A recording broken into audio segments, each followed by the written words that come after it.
Bonjour, rebonjour à toutes et à tous. Alors on n'a pas encore fait le plein, mais voilà, il commence à y avoir un peu d'affluence. Donc je vous propose de démarrer. Écoutez, je m'appelle Olivier Bitoun, je suis journaliste, spécialiste des sujets de grande conso, et je vais avoir le plaisir d'animer ce plateau télé pendant 2 jours. Alors voilà, si vous passez et vous repassez, vous aurez le plaisir peut-être de me voir, j'espère en tout cas. Alors on va commencer cette première journée et cette première matinée avec une séquence consacrée au secteur de la restauration. Avec d'abord une première intervention tout de suite avec Maria Bertoche. Bonjour Maria. Bonjour. Merci d'être avec nous. Au plaisir, oui. Alors vous êtes Food Service Industry Expert chez NPD Group. Alors NPD, on connaît, hein, c'est un groupe cabinet d'études, institut d'études et de marché. Et donc vous allez nous présenter une première intervention donc, sur le secteur de la restauration, un état des lieux du marché, avec quelques éléments bien sûr rétrospectifs sur 2018. Et puis surtout, vous allez nous montrer quels sont les ressorts qui animent aujourd'hui le marché de la RHD et donc ce à quoi il faut faire attention pour être dans la tendance et dans le coup. C'est ça? Oui, absolument. Écoutez, Maria, merci Olivier pour la présentation. Bon, j'espère que je n'ai pas été exhaustif. Je vous laisse maintenant tout nous dévoiler. Donc on est avec vous pendant 35 minutes. Et après, donc, il y aura une séquence de questions-réponses avec la salle. Donc restez jusqu'à la fin de l'intervention de Maria. Comme ça, vous pourrez lui poser des questions après. C'est à vous. D'accord. Merci beaucoup. Et bonjour à toutes et à tous. Donc pendant à peu près 30 minutes, je vais parler de la restauration à notre domicile en France. Et nous allons découvrir donc, les principales tendances de 2018 et aussi les perspectives 2019. Donc avant de commencer, j'explique en général d'où viennent nos chiffres et comment en fait on les récupère. Donc moi je travaille pour un cabinet d'études qui s'appelle NPD Group, c'est une société américaine et donc cette société fait des études de marché dans plusieurs domaines. Donc on a les panels distributeurs et les panels consommateurs. Et là en l'occurrence je vais vous parler d'un panel consommateur en restauration. Donc c'est un panel qui s'appelle CREST, c'est une abréviation. Donc ce panel interviewe en fait 14 000 personnes par mois en France, tous les jours en ligne, sur les visites de ces personnes sur le marché RHD. Et on a exactement la même méthodologie dans les 13 pays du monde. Et au final, donc, on est capable de comparer les pays entre eux. Et en plus, avec donc, cette méthodologie, on couvre à peu près 55% du marché mondial RHD en valeur. Donc on a une bonne visibilité justement du marché au global. Mais bien sûr, on va parler de la France. Et ici, donc, une petite explication supplémentaire donc, sur notre panel. On a des clients qui sont les industriels de la restauration, les chaînes de restauration, mais aussi les distributeurs. Et avec ce panel, en fait, on leur donne une vision complète et dynamique du marché RHD, avec les données qui sont disponibles un mois après la fin de la période, donc étudiée. C'est pour ça que je peux vous présenter l'année 2018 qu'on a déjà. On a une lecture très détaillée sur les boissons et les produits consommés en RHD, puisqu'on suit plus de 400 familles de produits. Et en plus, les informations viennent du consommateur, en fait, sur sa consommation de la veille. C'est-à-dire que c'est vraiment la mémoire fraîche des gens qui nous reportent donc leur visite en restauration.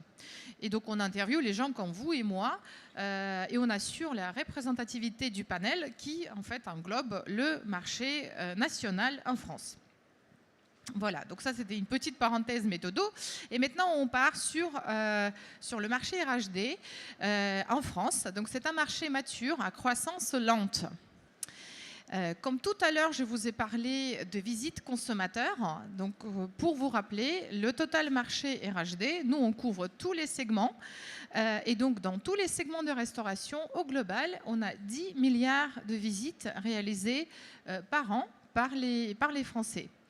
Donc, si on regarde en fait toutes les dépenses moyennes réalisées donc, par chaque personne, tout moment et tout segment confondu, donc la dépense moyenne sur ce marché, c'est 5,6 euros.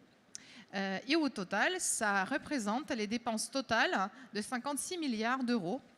Et comme vous voyez, il y avait une progression, ce qu'on appelle une progression saine, c'est-à-dire quand les visites progressent et à la fois le ticket moyen, donc la dépense moyenne d'un consommateur progresse aussi. Donc au final, ça nous donne une croissance de plus 1%.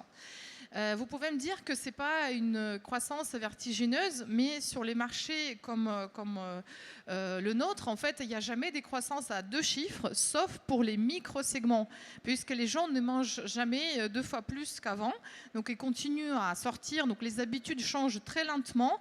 Et c'est pour ça que je vais vous parler aussi des changements qu'on a observés sur 10 ans à peu près, ou sur l'année dernière aussi, hein. Mais effectivement, c'est un marché qui change relativement lentement. Toutefois, si on compare la croissance par rapport à l'année dernière, on est un tout petit peu ralenti par rapport aux chiffres de 2017. Il y avait quelques impacts négatifs cette année. Au début, en premier trimestre, on a eu quelques chutes de neige qui ont bloqué les livraisons et donc aussi la fréquentation de consommateurs en restauration. Après, il y avait le deuxième et le troisième trimestre positifs dus à la victoire, par exemple, dans la Coupe du Monde. Et donc, en fait, au global, ça a boosté la fréquentation, par exemple, de bars à brasserie. Et le quatrième trimestre a été plus difficile dû au mouvement social qu'on a tous observé et qui a impacté la restauration. Tout à l'heure, vous avez vu nos 10 milliards de visites en France. Et donc, en fait, vu qu'on couvre le marché national, on est capable de les décomposer par segment et par personne. Donc, en fait, on calcule ce que les Anglais appellent les visites per capita annuelles. Donc, on est capable, dans ce cas-là, de calculer ça pour la France et comparer avec un marché qui est vraiment comparable en taille de population avec le UK. Donc, si on compare la France avec le UK, donc en français moyen, ils seront 64 fois par an en restauration rapide, tandis qu'en anglais moyen, il y va 85 fois par an. Donc, on a un écart de 30%. Donc, pour le segment de la restauration rapide, et l'écart il est un peu plus important pour la restauration à table et pour le retail. Donc, la petite parenthèse sur le retail. Sur la partie retail, notre panel suit la consommation personnelle et immédiate d'une personne qui s'est rendue donc, en GMS ou en proxy pour s'acheter un sandwich, une salade, un plat prêt à consommer. Mais on ne suit pas les courses de la semaine. Donc, c'est vraiment le rayon traiteur qu'on suit en GMS. Parce que pour nous, ça représente une partie justement du marché RHD. Et vous voyez, donc, les écarts sont relativement importants. Et donc, ça nous parle d'un potentiel pour la France. Si on regarde maintenant la partie budgétaire, on sait que le budget annuel du français moyen pour la consommation en RHD, c'est 820 € par an. Et cela représente à peu près 22% de toutes les dépenses, ce qu'on appelle dépenses alimentaires pour la consommation à domicile et hors domicile. Mais en fait, ce qu'on constate depuis un certain temps, c'est que la consommation en hors domicile progresse pour des raisons différentes qu'on va évoquer dans cette présentation. Quelles sont les macro-tendances sociétales qui affectent notre marché ? Tout d'abord, en fait, il y a une croissance de la population mondiale et avec les prévisions des Nations Unies, il y aura une croissance de 25% de la population actuelle en 2050, donc ce qui affecte fortement notre marché au global. Pour la France, forcément, on n'aura pas les mêmes niveaux de croissance, mais on aura une autre tendance qui est le vieillissement de la population, puisqu'en 2050, un Français sur 3 sera âgé de 60 ans et plus, contre un 1 sur 5 en 2005. Ces deux tendances, quels sont leurs impacts sur le marché ? Donc déjà, il y aura une demande croissante pour tout ce qui est produit relativement accessible, pas cher et facile à manger. Et pour la population vieillissante, en fait, il y a toujours des questions des produits sains avec un moindre indice glycémique et qui sont potentiellement faciles à mâcher, faciles à consommer. Mais il y aura aussi une croissance des services de livraison, parce que ces gens-là, parfois, ils ont du mal à s'y rendre sur le point de vente. Donc la livraison, pour cette raison-là aussi, va progresser. Donc les millennials qui dictent des nouvelles tendances, ils ont leur façon de consommer, ils ont leurs habitudes qui sont beaucoup plus orientées sur une consommation moderne, ce que j'appelle une version fast casual, et nous allons en parler aussi. Et donc finalement, l'urbanisation, c'est une tendance, aujourd'hui on a 55% de la population mondiale qui vit en milieu urbain, donc cette proportion va passer à 68%. Et l'urbanisation, en fait, ça crée tous les problèmes autour, si vous voulez, d'accessibilité de repas, puisqu'il y a les questions de trafic, de mobilité. Et en fait, les gens vont chercher de plus en plus les produits accessibles pour leur pause déjeuner. Aussi, les services de livraison et de click and collect vont progresser. Donc tout ça, c'est quelque chose qu'on observe partout dans le monde, y compris en France, même si en France, on est encore à un niveau assez relativement niche donc de ces tendances. Et pour rajouter sur l'importance donc de tout ce qui est consommation hors domicile, en fait, c'est intimement lié à la consommation à domicile. Et donc, on voit que les Français dépensent de moins en moins de temps pour cuisiner chez eux. Parce qu'il y a des solutions qui sont accessibles et qui ne sont pas chères, justement, en restauration. Et finalement, je voulais vous montrer une information qui vient des États-Unis. On est capable de regarder ce qui se passe à New York et précisément à Manhattan. Et en fait, donc la question, quelle est la proportion de New-Yorkais qui consomment un hors domicile lors de leur consommation de repas? Et en fait, il y a 7 personnes sur, on va dire 7 actes de consommation sur 10 qui sont réalisés à un hors domicile. Et donc, pourquoi ? En fait, la réponse à ça, c'est que les cuisines sont très exiguës, l'aération est mauvaise et en fait, le fait de cuisiner chez soi par rapport au prix pratiqué en GMS versus la restauration assez pas chère, hein, donc la vente à emporter, la livraison, ce qu'ils appellent le bar food. Vous allez peut-être avoir une différence de 1 ou 2 dollars, mais finalement, ce n'est pas rentable de cuisiner chez vous tant que vous avez payé l'électricité et éventuellement lavé toute la vaisselle. Donc finalement, c'est peut-être l'avenir, c'est que les gens vont de plus en plus acheter des produits accessibles en hors domicile. Donc les frontières entre les circuits sont de plus en plus floues et donc la notion de hors domicile et à domicile change un tout petit peu. Et pour vous rappeler ce qu'on observait il y a encore 10 ans, dans la restauration en hors domicile version classique, donc il y avait 3 grands circuits, la restauration à table où on avait un serveur, la restauration rapide où il n'y en avait pas de serveur, le retail et les cantines. Aujourd'hui, le paysage est beaucoup plus complexe. On commence par le fine dining qui représente quand même un petit segment. Après, classiquement, on a une restauration à table. Ensuite, on a un segment que j'appelle un segment un peu fusion entre la restauration à table et la restauration rapide. Donc, c'est le fast casual qui a récupéré certains codes de la restauration à table, mais il n'a pas de serveur. Donc, on va montrer quelques exemples de ce segment. Ensuite, on a les services de livraison qui n'existaient quasiment pas ou de façon très rudimentaire il y a 10 ans. Et ensuite, on a tout ce qui est les fast-food, les cantines et le GMS Retail. Et le consommateur est libre de choisir son segment en fonction de son envie du moment, son budget du moment et ses besoins, et donc au niveau du temps disponible aussi. Donc 10 ans de food service en France, quelles sont les mutations clés ? Tout d'abord, on parle de la déstructuration de repas et c'est une réalité qu'on observe surtout sur le long terme. En fait, dans les données de panel, on a étudié les résultats sur 10 ans. Là, je vous donne quand même une lecture sur 3 ans. C'est un peu plus court, mais ça montre les mêmes tendances. Donc, les courbes vous montrent les progressions en visite au global donc de la restauration commerciale. Et si vous suivez les courbes, vous voyez par exemple que le moment du matin, donc c'est la définition du consommateur qui nous dit voilà, j'ai mangé mon petit déjeuner, c'était le matin, progresse depuis plusieurs années en France. Donc au moins 5 ans. il y a une croissance de 4 à 6%. Et de même pour le snacking de l'après-midi.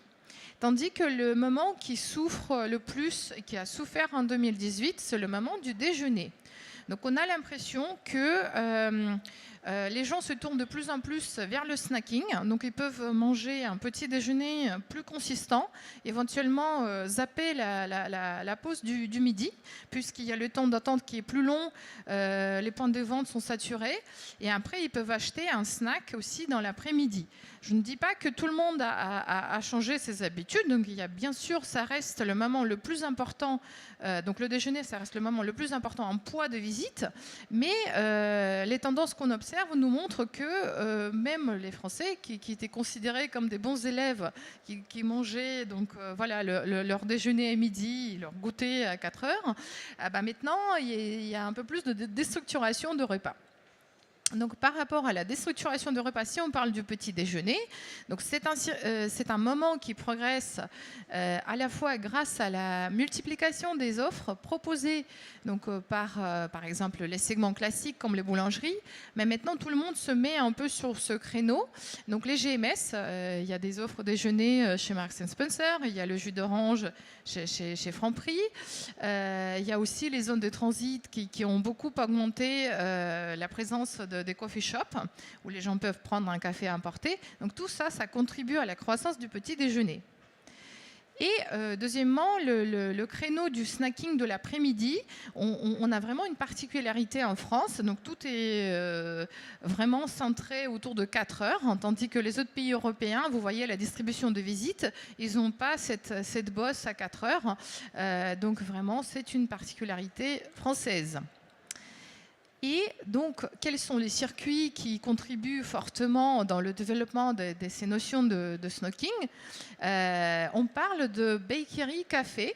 Donc, la différence par rapport aux boulangeries classiques, c'est que les boulangeries et les sandwicheries aujourd'hui deviennent un peu les salons de thé intégrés où on a un développement de la consommation sur place par rapport à la vente importée classique, qui était effectivement le créneau le plus utilisé par ce segment.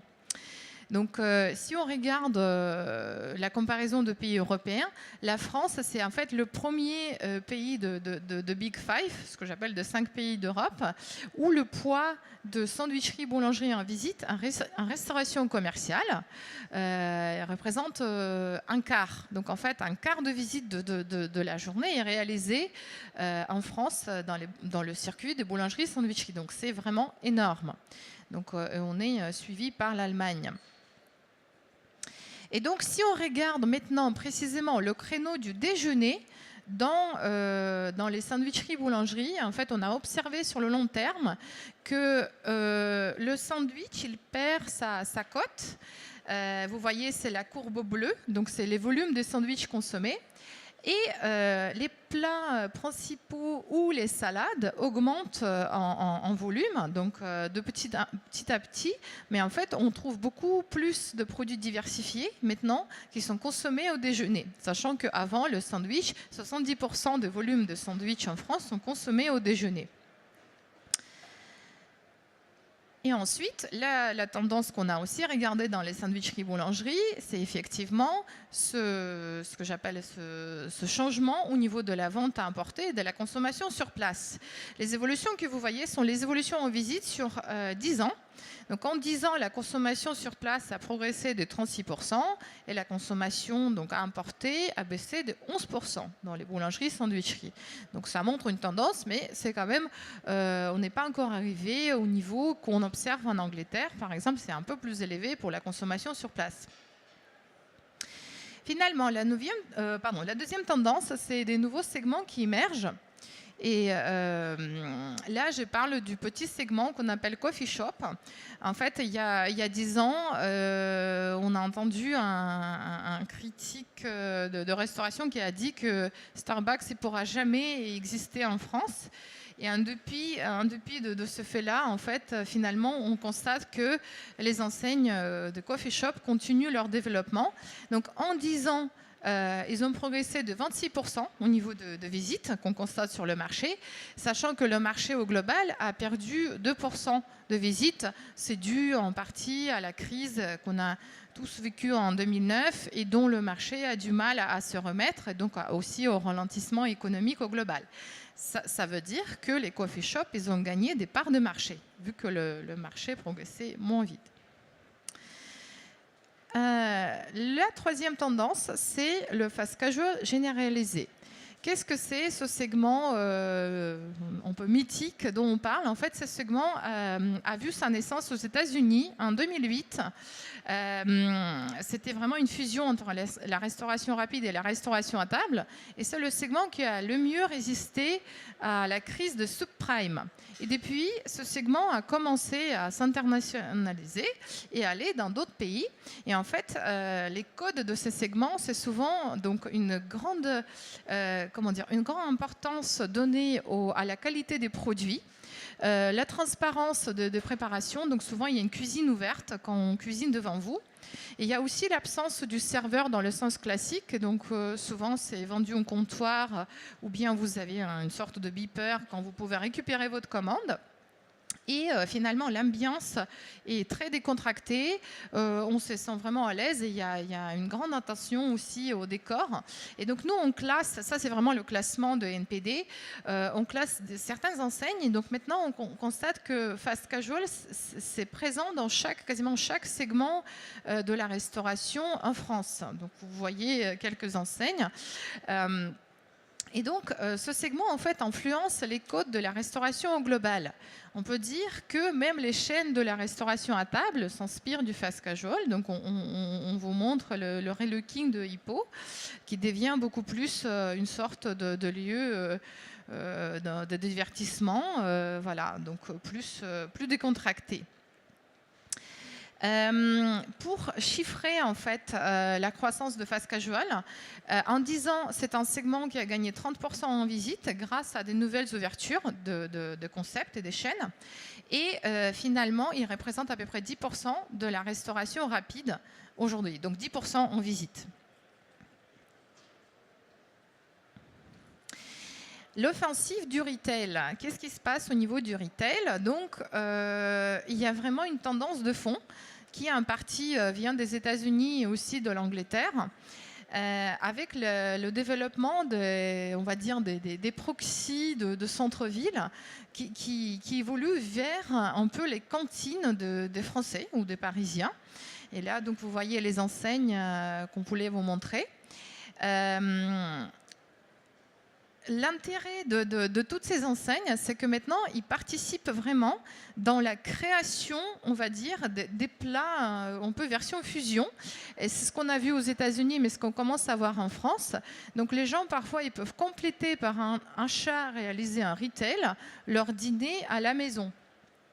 Et donc, ce qu'ils appellent en anglais blended meal.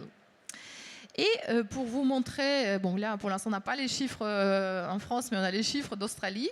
Et en fait ce qui était intéressant en Australie, donc par exemple une grande chaîne de fast-food s'inquiétait du fait que les familles ne consommaient pas aussi souvent des burgers le soir. Et on a fait une étude pour eux et on a découvert que les familles, pour le dîner en semaine, ils achetaient du poulet rôti, qui est considéré comme un plat plus sain pour les enfants. Et donc voilà, sur les visites famille, pour le dîner en semaine, il y avait 41% de familles qui achetaient du poulet rôti. Et donc ça faisait une concurrence par rapport à cette chaîne. Si on parle du retail et de la distribution de visites dans la journée, donc vous voyez la courbe bleue, c'est la visite du retail. Les gens se rendent en retail donc justement le matin, surtout au déjeuner, avec un petit pic pour le goûter, mais donc quasiment plus pour le dîner, donc, parce que souvent il y a d'autres options. Mais comme vous voyez aussi, le créneau de déjeuner est très bataillé en restauration hors domicile, parce que c'est le moment quand tout le monde est là avec ses propositions. Et donc peut-être il faut travailler sur d'autres moments de consommation, justement du soir, comme je mentionnais, les options donc des plats chauds pour le soir, ça peut être le poulet rôti ou la pizza ou d'autres solutions encore. La livraison. Donc, on parle beaucoup de la livraison. Ce que je voudrais quand même présenter ici, donc il y a effectivement notre société, on constate la croissance de la livraison en France qui dépasse 15% en visite sur 2018 par rapport à la croissance du marché. Comme vous avez vu, c'est vraiment autour de 1%. Mais comme je mentionnais auparavant, les croissances aussi fortes, ils ne sont possibles que pour les segments niches. Donc si on replace la livraison dans son contexte, la livraison ne présente aujourd'hui que 3% de toutes les visites en restauration commerciale hors retail. C'est encore 2 fois moins qu'en Angleterre, mais au global marché, ça reste relativement petit. Et nous avons aussi regardé quels sont les produits qui progressent en livraison en France. Et en fait, ce qui nous a étonné, sur 5 ans, les produits phares classiques, entre guillemets, comme la pizza ou le sandwich, ils ont baissé en volume. Ils ont laissé de la place, par exemple, à des burgers, des salades, des spécialités asiatiques. Donc, on voit vraiment un changement au niveau de l'offre, puisque avant, justement, le produit classique de la livraison, c'était une pizza. Et maintenant, l'offre est beaucoup plus diversifiée. Et finalement, sur la partie comment en fait la technologie influence notre marché. Effectivement, bon, j'ai vu une étude qu'il y a maintenant plus de smartphones dans le monde que des brosses à dents. Donc voilà, c'est une petite particularité. Et donc pour vous parler de la croissance et de l'impact de la technologie sur notre marché, on a regardé en France ce qui se passe au niveau de commandes digitales. C'est toutes les commandes qui sont réalisées soit via les bornes, soit sur Internet, soit sur les applis. Et donc, bien sûr que c'est la restauration rapide qui est en tête sur la croissance de ces commandes. Donc on a à peu près 50% de croissance des commandes réalisées et il représente à peu près 3 à 4% de toutes les commandes de la restauration rapide. Et la restauration à table, c'est encore moins développé, c'est via la livraison que ça se passe. Et ce qui est très intéressant quand on regarde ces commandes digitales, c'est que ces commandes, ils ont un impact très clair sur le panier moyen. Donc les gens qui commandent via un moyen digital, en fait, ils dépensent en général 20% de plus par rapport à une commande classique. Ils consomment plus d'items, donc 3 items sur le digital versus 2,6 pour une commande traditionnelle. Et il y a un peu plus de consommation de boissons. Ça vient du fait que déjà, on voit mieux l'offre, donc sur l'appli ou sur un borne.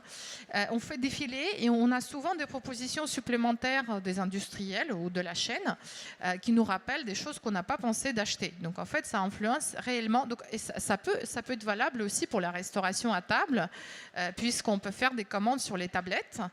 Et en attendant, par exemple, la validation de la commande ou l'arrivée du serveur, on peut se défiler plusieurs options disponibles. Donc voilà. Et donc pour terminer sur la partie qu'est-ce qu'il veut notre consommateur. Donc on a vu les tendances plus générales, mais maintenant le consommateur il est quand même au cœur de nos préoccupations. Donc nous avons observé que à la fois donc il y a toujours une demande croissante par rapport à tout ce qui est les produits sans, donc ce qu'on appelle en anglais food without. Donc en fait tout doit être transparent, sans additifs, et vraiment le consommateur il doit faire confiance à ce qu'il mange, à ce qu'il a dans son assiette. Ensuite on voit et on sait tous qu'il y a une montée des régimes spécifiques, des micro-communautés, des végétariens et des véganes, mais qui ne représentent de 2 à 3% par exemple les végétariens en France, et c'est à peu près la même quantité de végétariens en Angleterre, tandis que la communauté indienne elle est beaucoup plus forte par exemple. Il y a la notion de personnalisation. quand chaque plat doit être vraiment customisé, donc adapté à la demande du consommateur. Je veux, par exemple, tel ou tel produit dans mon burger. Et finalement, la révolution technologique. Quand je parle de la révolution technologique, le consommateur, il a de plus en plus d'informations disponibles gratuitement sur les composants et les ingrédients des produits qu'il consomme. Donc là, je parle par exemple de l'appli Yuka. Et en fait, comme les gens sont beaucoup mieux informés, ils sont vraiment vigilants sur le choix des produits en restauration aussi. Un petit point que je voulais faire sur la notion du flexitarisme, dont, pareil, on parle beaucoup. En fait, on a découvert une dichotomie. Tout le monde parle de la baisse de consommation de la viande, mais en fait, cette baisse, on ne l'observe qu'en retail, on va dire dans les achats donc réalisés pour le domicile, tandis que dans la consommation en hors domicile, on parle beaucoup de la vague des burgers, les grilles, ils se portent quand même bien, et en fait, la consommation de produits carnés progresse en hors domicile. Finalement, si vous êtes intéressé, on est en train de préparer un rapport qui montre en fait le forecasting de 5 ans à venir.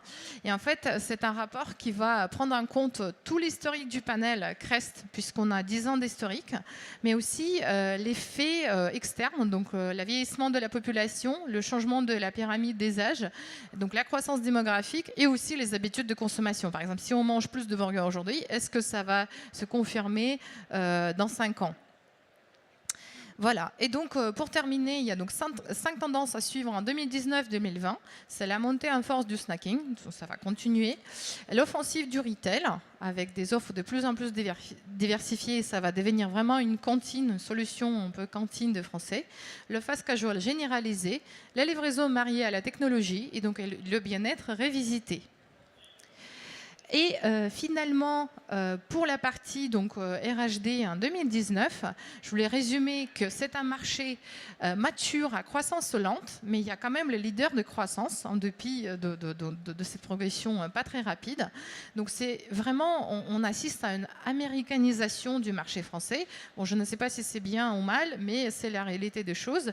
Donc on voit que les fast-foods progressent quand même relativement bien. On a vu la croissance des coffee shops, les sandwicheries, boulangeries, profite de la croissance du matin et de l'après-midi, le fast casual et le retail. Donc il faut avoir vraiment un modèle excellent pour avancer dans ce business. Pour le levier des croissances, on a vu tout à l'heure que c'était des multimoments. Le petit déjeuner qui continue sa croissance pérenne.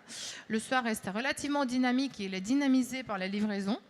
Et donc la digitalisation devient un must, surtout si vous voulez vendre plus donc par panier moyen. Et c'est important de diversifier les moments si vous avez un point de vente, donc digitaliser l'offre et donc simplifier l'achat.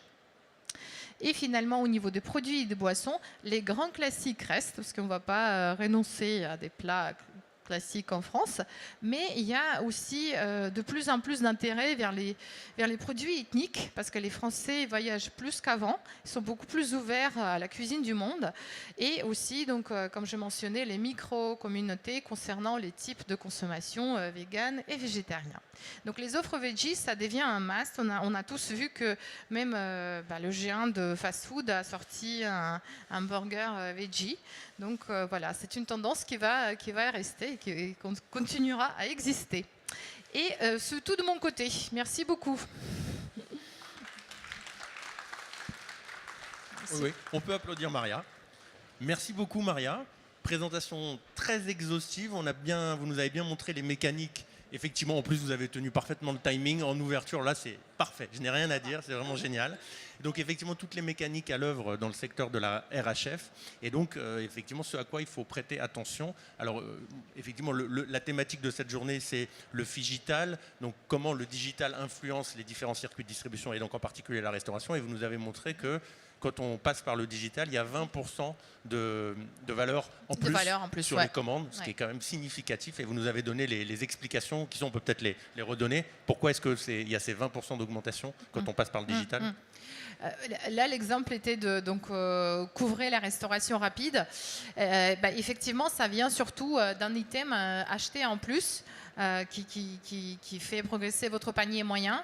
Et c'est souvent soit donc un produit additionnel, ça peut être un dessert ou une boisson que d'habitude on a tendance de zapper, surtout s'il s'agit de la vente à emporter. Donc, sur la vente à emporter, on est souvent très dans l'urgence et on ne pense pas à faire une offre globale, on va dire. Bon, ben, ouais.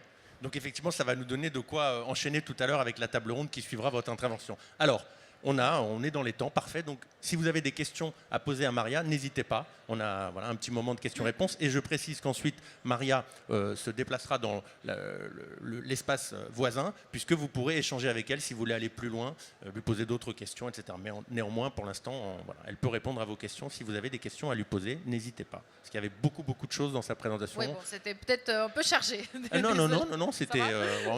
Vous avez parlé des sandwichs, vous nous avez parlé de la fragmentation, de la déstructuration des repas, les New-Yorkais qui 70% des actes de consommation alimentaire à New York sont hors domicile. Ouais, là, ils disent à Manhattan. C'était vraiment précis. Bon, après, je ne sais pas pour New York. Mais c'est assez sidérant quand même. Oui, mais c'est... Ouais. Allez-y. Alors, je sais que c'est le matin, c'est la première intervention. Donc voilà, une question, madame. Je vous demanderai juste de vous présenter puis de poser votre question. Merci. Bonjour, Claire Reynaud. J'ai une question au sujet de la consommation de viande en restaurant. Vous dites qu'elle est en augmentation et que donc ça vient un peu à l'encontre de ce qu'on entend aujourd'hui sur la baisse de consommation de viande. Est-ce que vous avez des éléments explicatifs ? Parmi les éléments explicatifs, en fait, on a essayé de voir les raisons. En plus, on ne pose pas cette question ouvertement, donc c'est plutôt nos idées à nous. On pense que souvent les gens, soit ils ne savent pas aussi bien cuisiner la viande, ils préfèrent la cuisson au restaurant. Donc c'est quand même une technique. Pour l'histoire de burger, pareil, c'est quand même une préférence. Il y a aussi la tendance à passer un bon moment. Et donc en fait, la sortie s'articule un tout petit peu plus autour des produits festifs, mais aussi qu'on peut manger avec les mains. Et par exemple, les burgers répondent à cette tendance. Et ça passe en fait, l'avantage de burger entre guillemets, c'est que en France on aime bien quand même les produits carnés, donc par définition c'est un peu le code culturel. Après il faut que ça s'adapte bien à toutes les cibles, et en fait l'avantage de burger c'est que ça plaît aux enfants, ça plaît aux millennials, ça plaît aux adultes. Donc en fait, un peu, c'est une solution passe-partout. Et c'est ça qui surtout influence donc cette consommation de la viande. Après, voilà, pour les enfants, c'est peut-être un peu plus compliqué de manger dans un grill un morceau de viande classique. Donc c'est ça nos explications. C'est un peu l'universalité du produit qui est le burger, et peut-être un peu la difficulté de cuisiner chez soi, peut-être. En fait, ce sont les codes de la table qui sont en train d'exploser, je ne sais pas, mais en tout cas de se perdre petit à petit, manger avec des assiettes, des fourchettes, des couverts, assis, etc. Des choses qui sont en train peut-être de se perdre un petit peu. Alors peut-être moins en France qu'ailleurs, on y est assez attaché, mais finalement c'est un peu le sens de ce que vous nous dites, non ? C'est en partie, c'est un peu ça. Ça vient surtout de la génération... de ceux qui ont 20, 30 ans, parce qu'ils ont eu d'autres habitudes. Donc, moi, ce que je dis, c'est un peu les tables à carreaux classiques, ça devient un peu désuet en France, puisque c'est pas vu comme moderne. Et après, effectivement, il y a une vague d'américanisation. Et donc, du coup, les gens qui veulent être modernes suivent un peu ces codes. Peut-être que ça va changer.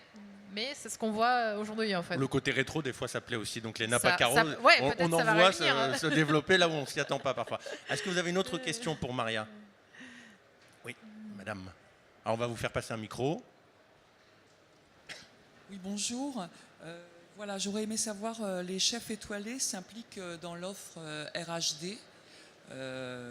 Et j'aurais aimé savoir, par rapport à la montée en gamme des produits, si cette offre, comment cette offre évolue aujourd'hui. Moi, je peux vous dire que, malheureusement, on ne suit pas vraiment les produits étoilés dans notre panel. C'est vraiment très généraliste. Moi, ce que je sais que aux US, en fait, il y avait les chefs étoilés qui ont participé dans l'élaboration de produits pour le GMS. Donc, ils avaient un label appartenant à un chef. Et ça a bien marché parce que ça a à la fois boosté les ventes donc en GMS, mais ça a créé un flux de visites dans le restaurant donné, du chef donné. Donc, il y a toujours quelque chose qui existe, donc une sorte d'effet marketing entre les deux circuits. Et pour moi, ça peut marcher. Oui. On a même des chefs qui font des sandwichs pour les pauses, enfin les wagons restaurants TGV. Bah oui. Michel Saran qui fait des salades, des sandwichs, etc. Donc effectivement, les chefs. Bonjour. On voit un rejet croissant des plastiques à usage unique. Est-ce que vous voyez ça une menace pour certains des circuits de CHD? Pareil, voilà, je peux vous dire de mon côté, il faut faire une étude spéciale donc, sur ces sujets. Donc nous, on l'a pas fait. Mais au global, je pense que les Français sont beaucoup plus sensibles que peut-être je sais pas, les Américains à des questions de recyclabilité. Donc je pense que ça peut être un frein. Si on voit que telle ou telle chaîne génère énormément de déchets en plastique, et de plus c'est une question médiatisée et gérée aussi au niveau national donc, par la loi, je pense que ça peut être un frein à la fréquentation de cette chaîne. Donc je pense que les Français ils vont surveiller de plus en plus ce point et du coup les consommateurs ils vont faire ce qu'on appelle, c'est le choix par leur porte-monnaie en fait. Ils vont décider, moi je vais dans cette chaîne puisque je la considère comme plus éco-friendly. Donc ça va avoir un impact, oui. Super. Ouais. Merci Maria, merci pour cette présentation et pour ces réponses. On peut l'applaudir encore une fois. Merci à vous. Et donc Maria, vous allez vous rendre donc dans l'espace expert voisin. Et puis si vous avez quelques questions complémentaires à lui poser, voilà, Maria elle sera avec vous. Merci beaucoup Maria. Bonne continuation. Merci. Au revoir. Alors, on va faire une pause de 3-4 minutes et dans 3-4 minutes, on reprendra avec la deuxième partie de cette matinée, toujours sur le secteur de la restauration, avec une table ronde, comment le digital réenchante la restauration, avec les interventions de Steve Broutin, de Jean-Adrien Monlot et de Édouard Gomez. Donc voilà, Rapidol dans le désordre, Rapidol, Uber Eats et Planète Sushi, donc pour cette thématique de comment le digital, puisqu'on en a déjà un peu parlé, réenchante la restauration. Donc rendez-vous dans 3-4 minutes. Merci.